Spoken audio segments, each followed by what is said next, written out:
Le Parc national des Pyrénées. Plus de 45 000 hectares de nature, entièrement protégés. Ici vit l'une des faunes sauvages les plus spectaculaires de France. À l'exception de la marmotte et du chevreuil, tous ces animaux libres vivent ici depuis toujours. Farouches, discrets, ils observent les intrus que nous sommes avec une certaine inquiétude.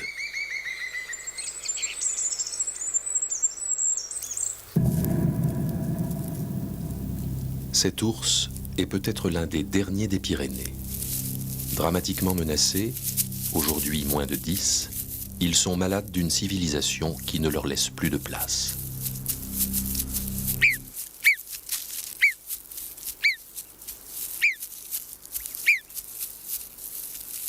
Ils ne devront pourtant le miracle de leur survie qu'à cette seule condition, être acceptés.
L'aigle royal a fait de la marmotte une proie de choix. Après 10 000 ans d'une absence non expliquée, elle a été réintroduite dans les années 50. Redoutable chasseur de proies vivantes, l'aigle royal possède un œil très performant, des serres et un bec puissant. Pendant des mois, il doit nourrir son poussin et pour cela trouver lui-même la nourriture nécessaire. Il ne vole ni ne se promène pour son seul plaisir, mais comme tous les animaux sauvages, pour résoudre quelques soucis fondamentaux. Se nourrir, se reproduire, élever les jeunes, se défendre.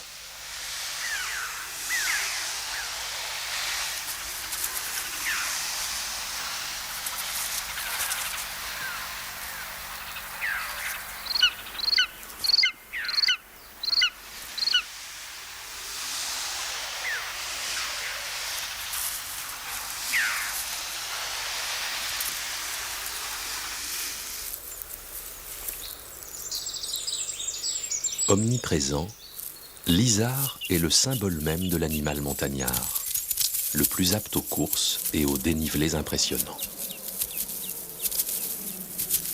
Menacé de disparition il y a une trentaine d'années, la protection du parc national lui a été favorable. En l'absence de véritables prédateurs et sans épidémie majeure, son avenir est assuré. Il essaime largement autour du parc national.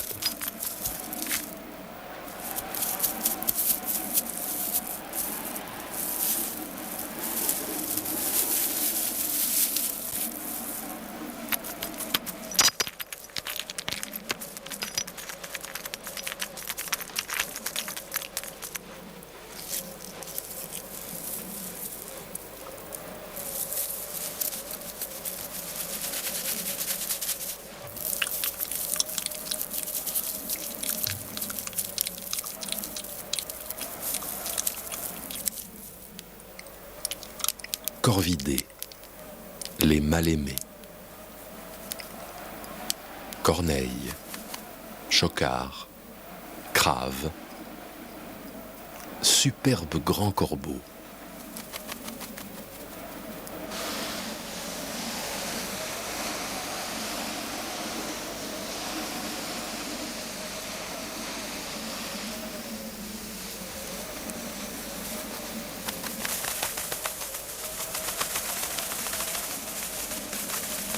Gypaète barbu, immense planeur de près de 3 mètres d'envergure.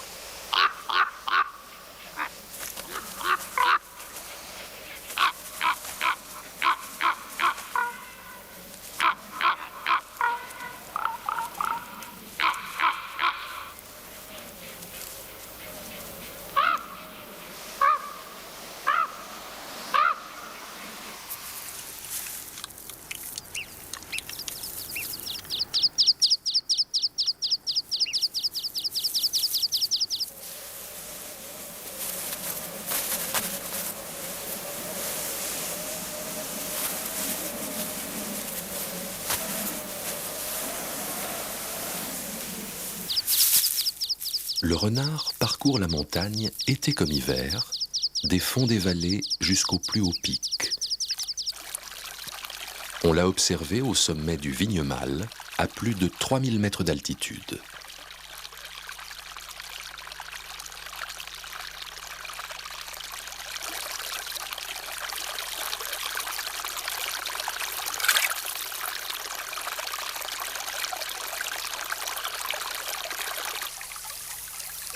La couleuvre à collier a capturé un crapaud. Rien que de plus normal, chacun mange ce que lui dictent les lois de son espèce.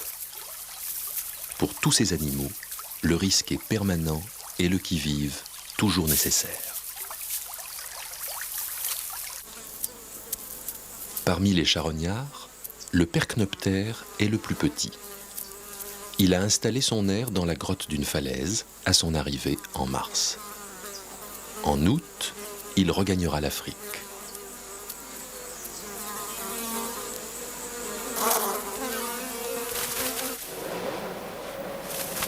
Charognards aussi, les vautours fauves vivent en grande colonie.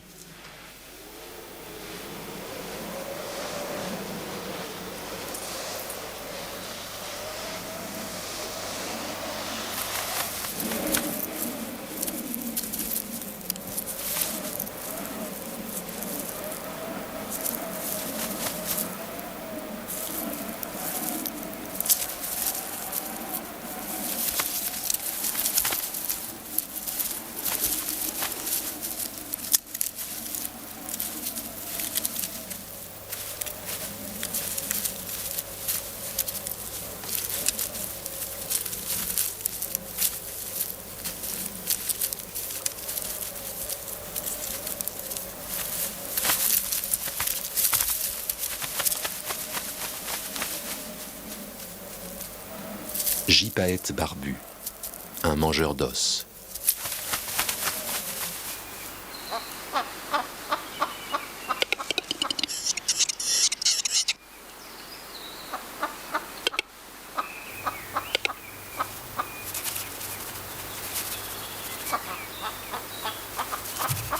Le grand tétras vit dans les forêts de hêtres et de sapins. Son chant, ses parades nuptiales, sont l'un des grands mais discrets spectacles du printemps.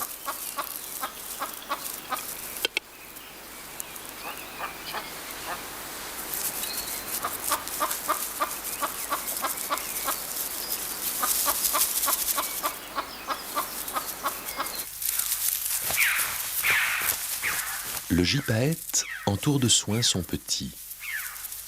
Il le gave des charognes, peaux, os, ramassés dans la montagne. Tout est ainsi recyclé, rien n'est gaspillé.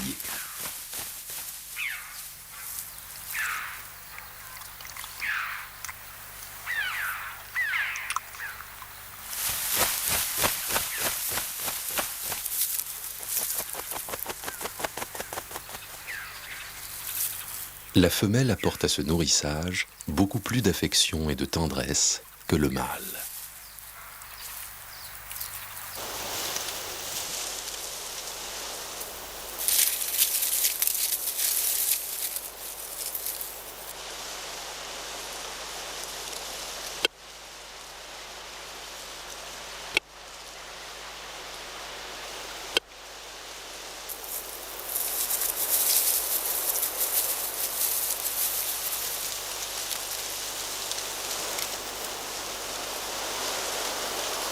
Le rideau se ferme sur ces rencontres rares et précieuses.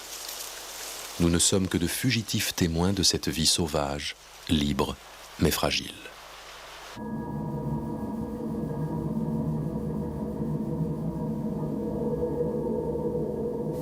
Éblouissant et majestueux gypaète.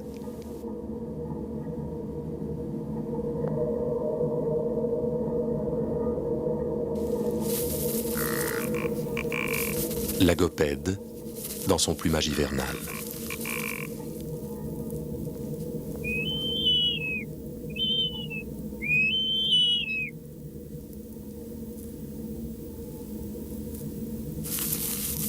Chevreuil, conquérant d'un nouveau domaine.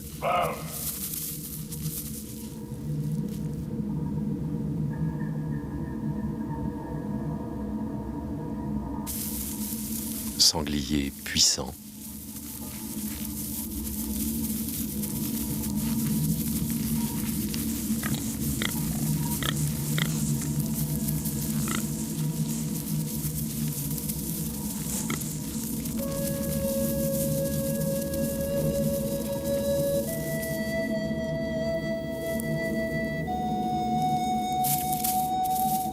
Vigoureux et infatigable isard.